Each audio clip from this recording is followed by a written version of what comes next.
Hello friends, bright education पाठशाला में आप सभी का स्वागत है। तो आइए क्लास को स्टार्ट करते हैं। देखिए पहला क्वेश्चन क्या दिया हुआ है, सभी लोग आंसर करेंगे। देखिए पहला क्वेश्चन है, जलद में कौन सा समास है? कर्मधारय समास या फिर तत्पुरुष समास या अव्ययीभाव समास या फिर द्वंद्व समास। तो सभी लोग बताइएगा कि इसमें राइट आंसर कौन सा हो जाएगा। सभी को बताना है, अपने अपने आंसर सभी लोग देंगे। ठीक है, तो इसमें देखिए जलद जो है इसमें कौन सा हो जाएगा? इसमें देखिए आपका बी नंबर हो जाएगा तत्पुरुष समास। ठीक है, तो बी नंबर आपका राइट आंसर हो जाएगा। और अगर इसका विग्रह करेंगे, जलधि का विग्रह करने पे क्या बन जाता है? जल को धारण किया हुआ उसको क्या बोलते हैं? जलधि बोलते हैं। ठीक है, जल को धारण करने वाला उसको बोलेंगे जलधि। ठीक है, तो चलिए आगे बढ़ते हैं। नेक्स्ट क्वेश्चन देखिए, सेकंड नंबर में पूछा गया है कि निम्नलिखित समास विग्रह को अन्य किस नाम से संबोधित किया जाता है? ठीक है, तो सभी लोग बताइए। देखिए पद आसन है जिसका Parvati, B number Saraswati, C number Lakshmi और डी नंबर शंकर। तो सभी लोग बताइएगा कि इसमें राइट आंसर क्या बन जाएगा सेकंड नंबर क्वेश्चन में। देखिए इसमें राइट आंसर आपका हो जाएगा बी नंबर सरस्वती। ठीक है, सरस्वती जो पद्मासन का समास विग्रह होता है, पद्मासन का क्या समास विग्रह होता है? पद आसन है जिसका उसको क्या बोलते हैं? पद्मासन बोलते हैं। और इसका अर्थ क्या होता है? सरस्वती होता है। ठीक है, और अगर इसका पूछ दे कि समास कौन सा इसमें हो जाएगा, तो कौन सा समास हो जाएगा? बहुब्रीहि समास हो जाएगा। ठीक है, बहुब्रीहि समास हो जाएगा। और बहुब्रीहि समास में देखिए क्या होता है कि जिस समास के समस्त पद में कोई पद प्रधान नहीं होता है तथा दोनों पद मिलकर तीसरे पद की ओर संकेत करते, उसमें कौन सा हो जाएगा? बहुब्रीहि समास होता है। ठीक है, तो चलेंगे आगे। नेक्स्ट क्वेश्चन देखते हैं, थर्ड नंबर क्वेश्चन। अब देखिए थर्ड नंबर में पूछा गया है कि क्रोध शब्द का पर्यायवाची है संताप, बी नंबर अमर्ष और सी नंबर वैमनस्य और डी नंबर भीति। तो सभी को बताना है कि इसका राइट आंसर क्या हो जाएगा थर्ड नंबर का। अब देखिए थर्ड नंबर में जो दिया हुआ है क्रोध का पर्यायवाची क्या होता है? अमर्ष। तो बी नंबर हमारा राइट आंसर हो जाएगा। ठीक है, बी नंबर हमारा क्या हो जाएगा? राइट आंसर हो जाएगा। चलेंगे आगे, नेक्स्ट क्वेश्चन देखते हैं फोर नंबर। अब देखिए फोर नंबर में पूछा गया है कि अवगाहन शब्द का समानार्थी शब्द दिए गए विकल्पों में से कौन सा है? स्वागत करना या फिर आसन या फिर जाना और डी नंबर क्या है? छानबीन। तो आप सभी को बताना है जो अवगाहन शब्द है इसका समानार्थी कौन सा हो जाएगा। सभी लोग आंसर करिएगा। तो इसका राइट आंसर हो जाएगा छानबीन। ठीक है, छानबीन हो जाएगा। तो हमारा राइट आंसर डी हो जाएगा। चलेंगे आगे नेक्स्ट क्वेश्चन की ओर। देखिए 5 नंबर में सभी लोग आंसर करिएगा। अब देखिए 5 नंबर में दिया गया है कि उक्त शब्द का विलोम बताना है सभी को। तो ए नंबर अनुयुक्त, बी नंबर उपयुक्त और सी नंबर अनुपयुक्त और डी नंबर उपयुक्त। तो सभी लोग बताइएगा कि इसका राइट आंसर क्या हो जाएगा। देखिए उक्त का जो विलोम होता है, उक्त का जो विलोम होता है वो क्या होता है? अनुयुक्त होता है। तो हमारा ए नंबर राइट आंसर हो जाएगा। ए नंबर क्या हो जाएगा? राइट आंसर हो जाएगा। जबकि जो इसमें उपयुक्त शब्द दिया हुआ है, अगर इसका विलोम पूछेंगे तो इसका विलोम क्या हो जाता है? अनुपयुक्त हो जाता है, ये इसका विलोम हो जाता है। ठीक है, तो ए नंबर हमारा इसमें राइट आंसर बन जाएगा। अब 6 नंबर में क्या पूछा है कि पूर्ववर्ती का विलोम शब्द दिए गए विकल्पों में से कौन सा है? पूर्वज या परवर्त या फिर पूर्वव्रत या फिर परवर्ती। तो हमारा राइट आंसर क्या हो जाएगा 6 नंबर में? अब देखिए पूर्ववर्ती का विलोम क्या होता है? परवर्ती होता है। तो हमारा राइट आंसर डी हो जाएगा। ठीक है, राइट आंसर डी हो जाएगा। अगर पूछ लिया जाए कि पूर्वज का विलोम क्या होता है, तो पूर्वज का विलोम क्या हो जाएगा? अग्रज। ठीक है, क्या होता है? अग्रज होता है पूर्वज का विलोम। ठीक है, सभी लोग जो भी चैनल पे नए हैं सभी लोग चैनल को सब्सक्राइब करेंगे, लाइक करेंगे और ज़्यादा से ज़्यादा क्लास को शेयर भी करेंगे। ठीक है, सभी लोग भाई जल्दी से चैनल को सब्सक्राइब करिएगा। देखिए 7 नंबर क्वेश्चन में क्या पूछा गया है? 7 नंबर में पूछा गया है कि इनमें से एक शब्द तद्भव है। अब सभी को बताना है कि ऐसा कौन सा शब्द है जो कि तद्भव है। ठीक है, तो ए नंबर दिन, बी नंबर अंधकार और सी नंबर स्कंद, डी नंबर कपास। तो हमारा इसमें राइट आंसर क्या बन जाएगा? जो कि तद्भव हमारा है। ठीक है, देखिए जो राइट आंसर हमारा हो जाएगा वो क्या हो जाएगा, कपास। तो डी नंबर हमारा कपास हो जाएगा। अगर इसका पूछेंगे तत्सम शब्द अगर पूछ लें तो क्या हो जाता है, करपास हो जाता है। तत्सम शब्द क्या बनता है, करपास। ठीक है, करपास बनता है। तो डी नंबर हमारा इसमें राइट आंसर हो जाएगा। अब चलेंगे नेक्स्ट क्वेश्चन। देखिए 8 नंबर में पूछा गया है कि निम्नलिखित तत्सम तत्सम शब्दों का संगत युग्म है। अब इसमें बताना है कि जो तत्सम और तद्भव शब्द हैं उनका संगत युग्म बताना है सभी को। तो सभी लोग बताइएगा भाई, राइट आंसर सभी लोग करेंगे। अब देखिए इसका राइट आंसर क्या हो जाएगा, सभी लोग बताइएगा। सभी लोगों को बताना है कि इसका राइट आंसर क्या हो जाएगा। अब देखिए इसका राइट आंसर हो जाएगा आपका सी नंबर, आपका राइट हो जाएगा। ठीक है, सी नंबर आपका राइट आंसर हो जाएगा। पर्यक किसका होता है, ठीक है, पर्यक जो दिया हुआ है इसमें पूछा है कि संगत युग्म, तो पर्यक जो है यही आपका सही उत्तर हो जाएगा। ठीक है, बाकी सारे जो है इसमें उसमें कुछ ना कुछ गलतियां दी हुई है। ठीक है, जो सत्तू है इसमें सत्तू क्या क्या होता है, सत्तू होता है। और घोटक, घोटक का क्या हो जाएगा, घोड़ा, ना कि घड़ा। इसमें देखिए गलत पूछ लिया हुआ है, इसमें संगत, अच्छा सही पूछा है। ठीक है, तो हमारा सी नंबर इसका राइट आंसर हो जाएगा। चलिएगा आगे नेक्स्ट क्वेश्चन देखते हैं 9 नंबर। अब देखिए 9 नंबर में क्या पूछा गया है कि भूर्त्व का संधि विच्छेद है भूधन ध्वा और भूधन ऊर्ध्व, भूधन ध्वा या फिर भूधन वा। तो हमारा इसमें 9 नंबर का राइट आंसर क्या हो जाएगा, सभी लोग बताइएगा। इसका 9 नंबर में राइट आंसर क्या हो जाएगा, जो कि संधि विच्छेद हमारी शुद्ध होगी। तो इसकी भूर्ध्व की हमारी संधि विच्छेद क्या होती है, भूधन ऊर्ध्व होता है। तो बी नंबर हमारा राइट आंसर हो जाएगा। अगर पूछ लिया जाए कि इसमें संधि कौन सी है तो कौन सी संधि हो जाएगी, दीर्घ संधि। ठीक है, दीर्घ संधि हो जाएगी। तो देखिए 10 नंबर में क्या पूछा गया है, 10 नंबर में पूछा गया है कि नीरस में संधि प्रकार है, नीरस में संधि प्रकार है विसर्ग संधि या फिर व्यंजन संधि या फिर स्वर संधि या फिर इनमें से कोई नहीं। तो आप बताइएगा सभी लोग कि नीरस में कौन सा राइट आंसर हो जाएगा, ये किसका प्रकार है, सभी लोगों को बताना है। जो नीरस शब्द दिया हुआ है ये किसका है उदाहरण, देखिए विसर्ग संधि। तो ए नंबर हमारा राइट आंसर हो जाएगा। जब इसका विच्छेद करते हैं तो क्या हो जाता है, निधन रस होता है। ठीक है, निधन रस बराबर नीरस होता है। ठीक है, तो हमारा ए नंबर इसका राइट आंसर हो जाएगा।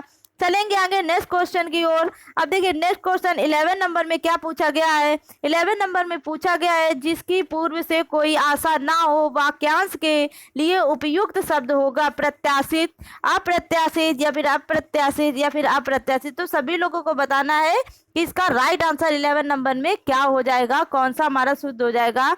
तो कौन सा शुद्ध हो जाएगा, डी नंबर वाला जो अप्रत्याशित लिखा हुआ है यही हमारा शुद्ध हो जाएगा। ठीक है, तो चलिएगा आगे देखिए 12 नंबर में पूछा गया है कि जो हर समय दूसरों की बुराइयां खोजता उसे क्या कहते हैं, पर निंदक या फिर सर्वनिंदक या फिर छिंद्रान्वेषी या फिर आलोचक। तो सभी को बताना है कि 12 का राइट आंसर क्या हो जाएगा, छिद्रान्वेषी जो है यही हमारा इसमें राइट आंसर हो जाएगा। ठीक है, इससे पहले भाई सभी लोग चैनल को सब्सक्राइब करेंगे, लाइक करेंगे और ज्यादा से ज्यादा क्लास को शेयर भी करेंगे। चलिए आगे नेक्स्ट क्वेश्चन देखते हैं 13 नंबर। अब देखिए 13 नंबर में पूछा गया है, 13 नंबर में पूछा गया है अंधा बाटे रेवड़ी मुहावरे का अर्थ होगा। अब सभी को बताना है कि इसमें मुहावरे का शुद्ध अर्थ कौन सा हो जाएगा, विकलांग व्यक्ति का शोषण करना या फिर बी नंबर अपनों को लाभ पहुंचाना, सी नंबर अपना ही हित करना और डी नंबर अंधेर मचाना। ठीक है, तो इसका राइट आंसर हमारा क्या हो जाएगा, देखिए इसका राइट आंसर हो जाएगा अपनों को लाभ पहुंचाना। ठीक है, बी नंबर हमारा राइट आंसर हो जाएगा। तो चलिएगा आगे नेक्स्ट क्वेश्चन देखते हैं। नेक्स्ट क्वेश्चन देखते हैं 14 नंबर। अब देखिए 14 नंबर में पूछा गया है कि चिकना घड़ा होना का क्या तात्पर्य है। ठीक है, तो सभी को बताना है कि इसका राइट आंसर क्या हो जाएगा, चिकना होना या फिर समृद्ध होना, निर्लज्ज होना, भयभीत होना। तो हमारा 14 का राइट आंसर क्या हो जाएगा, जो कि पूरी तरह से शुद्ध हो जाएगा, क्या हो जाएगा, निर्लज्ज होना। तो सी नंबर हमारा इसमें राइट आंसर हो जाएगा। ठीक है, अब 15 में पूछा गया है कि निम्नलिखित में से एक वाक्य अशुद्ध है। अब आपको बताना है कि अशुद्ध कौन सा वाक्य है। हम लोग आपका आभार मानते हैं। बी नंबर में पूछा गया है कि तुमने उसे बैठने को क्यों नहीं कहा, अगले शनिवार को शीला छुट्टी पर रहेगी या फिर डी नंबर दिया हुआ है वही कमरे में जाकर सो गया। तो सभी को बताना है कि इसका 15 का राइट आंसर हमारा क्या बन जाएगा। ठीक है, सभी लोग जल्दी से अपने अपने आंसर करिएगा, और जिन्होंने चैनल को सब्सक्राइब नहीं किया है वो सभी लोग जल्दी से चैनल को सब्सक्राइब करेंगे, लाइक करेंगे और ज़्यादा से ज़्यादा क्लास को शेयर भी करेंगे। ठीक है, तो इसमें हमारा राइट आंसर हो जाएगा ए नंबर, जो हम लोग आपका आभार मानते हैं। तो इसका शुद्ध जो वाक्य बन जाएगा वो क्या बनेगा, हम लोग आपका आभार मानते हैं। ठीक है, हम लोग आपका आभार मानते हैं। इसका जो अशुद्ध वाक्य है, ठीक है, अशुद्ध वाक्य है, और इसका शुद्ध कौन सा बन जाएगा, हम लोग की जगह क्या हो जाएगा, लोग हट जाएगा यहाँ से, हम आपका आभार मानते हैं। ठीक है, तो ए नंबर हमारा इसमें राइट आंसर हो जाएगा। चलेंगे आगे नेक्स्ट क्वेश्चन की ओर। अब देखिए नेक्स्ट क्वेश्चन क्या दिया हुआ है, 16 नंबर। अब 16 नंबर में पूछा गया है कि किस वाक्य में वर्तनी संबंधी अशुद्धि है। तो सभी को बताना है कि कौन से वाक्य ऐसा है जिसमें कि वर्तनी शुद्धि अशुद्धि है। ठीक है, तो इसमें देखिए ए नंबर में क्या है कि यह उच्च कोटि का ग्रंथ है। बी नंबर बच्चों को मेरा आशीर्वाद देना। सी नंबर मैं आपसे क्षमा चाहता हूं, और डी नंबर यह पत्र गोपनीय है। तो हमारा राइट आंसर क्या हो जाएगा, देखिए राइट आंसर हमारा बी नंबर हो जाएगा, बच्चों को मेरा आशीर्वाद है। ठीक है, बच्चों को मेरा आशीर्वाद है। अगर इसका शुद्ध रूप हम देखेंगे तो क्या बन जाएगा, बच्चों को मेरा आशीर्वाद देना होगा। ठीक है, बच्चों को मेरा आशीर्वाद देना होगा। ठीक है, तो ये जाके तब हमारा शुद्ध वर्तनी वाला वाक्य बनेगा। ठीक है, तो राइट आंसर हमारा हो जाएगा बी नंबर। चलेंगे आगे नेक्स्ट क्वेश्चन की ओर, 17 नंबर। अब देखिए 17 नंबर में पूछा गया है कि निम्नलिखित में से कौन सा शब्द पुल्लिंग है, भवदिया या फिर डिबिया, साध्वी, संचालक। तो हमारा राइट आंसर क्या हो जाएगा, सभी को बताना है कि राइट आंसर इसमें क्या हो जाएगा। देखिए पुल्लिंग जो शब्द दिया हुआ है वो क्या है, इसमें संचालक। तो हमारा डी नंबर राइट आंसर हो जाएगा। ठीक है, डी नंबर हमारा राइट आंसर हो जाएगा। बाकी सारे आपके स्त्रीलिंग है। ठीक है, 18 में क्या पूछा गया है कि आज हर कोई मानसिक रूप से बीमार दिखता है। इस वाक्य में हर कोई किस प्रकार का शब्द है।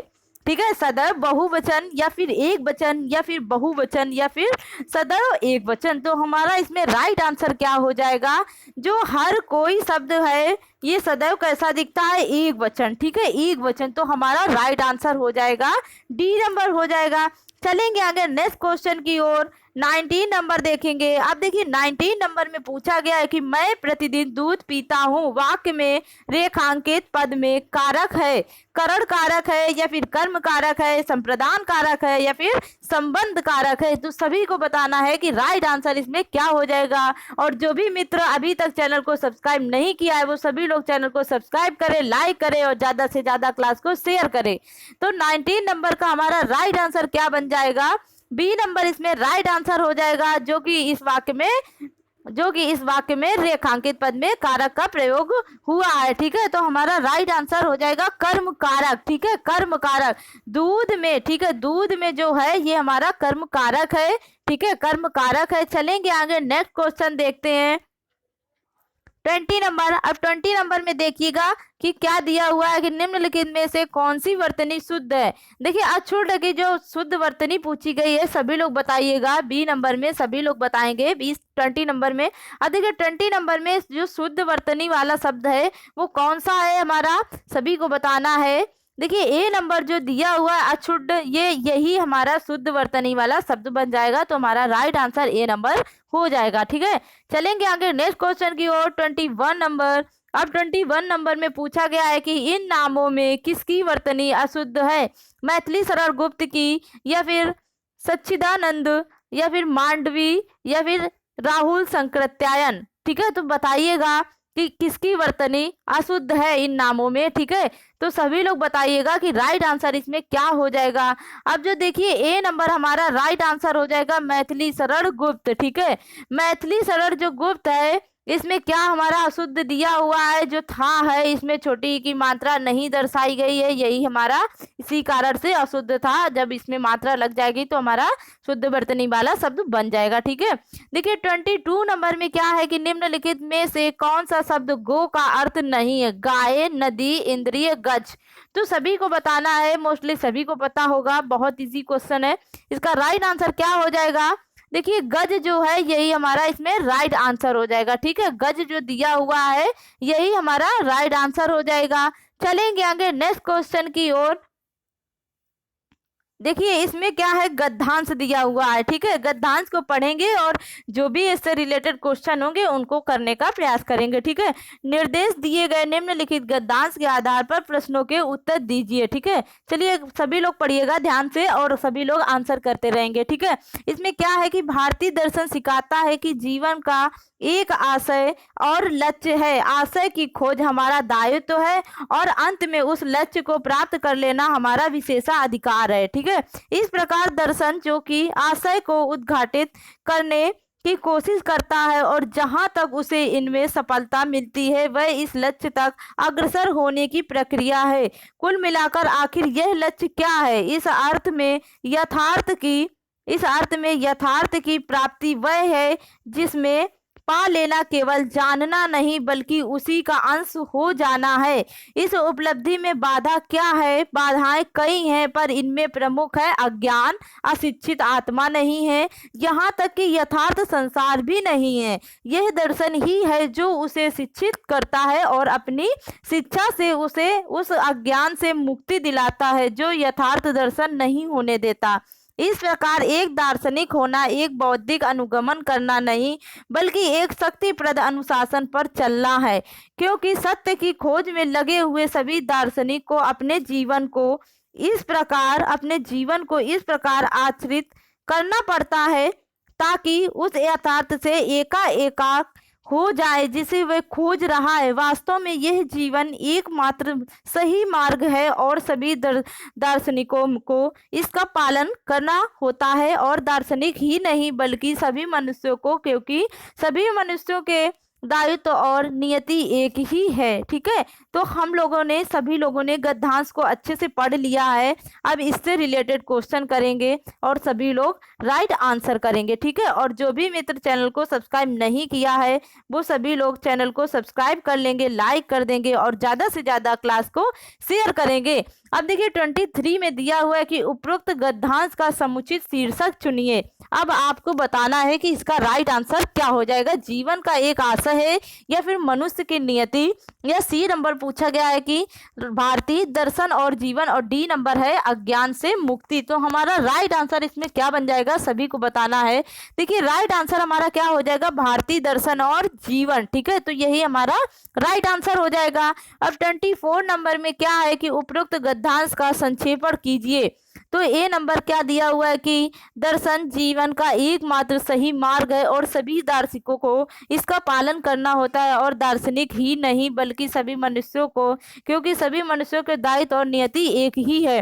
अब सभी को बताना है कि इसमें राइट आंसर हमारा कौन सा हो जाएगा। अब देखिए बी नंबर में दिया हुआ है कि भारतीय दर्शन सिखाता है कि जीवन एक आशय है और लक्ष्य है। आशय की खोज हमारा दायित्व है और अंत में उस लक्ष्य को प्राप्त कर लेना हमारा विशेषाधिकार है।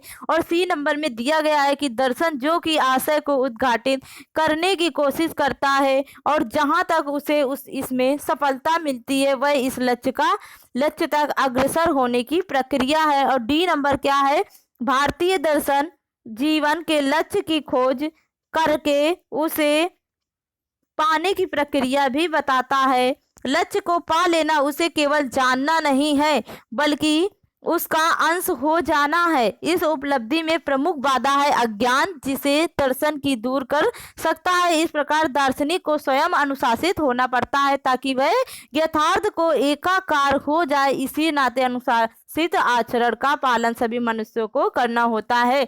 तो यही हमारा राइट आंसर हो जाएगा डी नंबर। ठीक है, डी नंबर हमारा राइट आंसर हो जाएगा इसमें। तो चलेंगे आगे नेक्स्ट क्वेश्चन की ओर। देखिए यही हमारा राइट आंसर हो जाएगा। मिलते हैं देखिए अगली क्लास में। क्लास को यहीं से एंड करते हैं। तो धन्यवाद क्लास।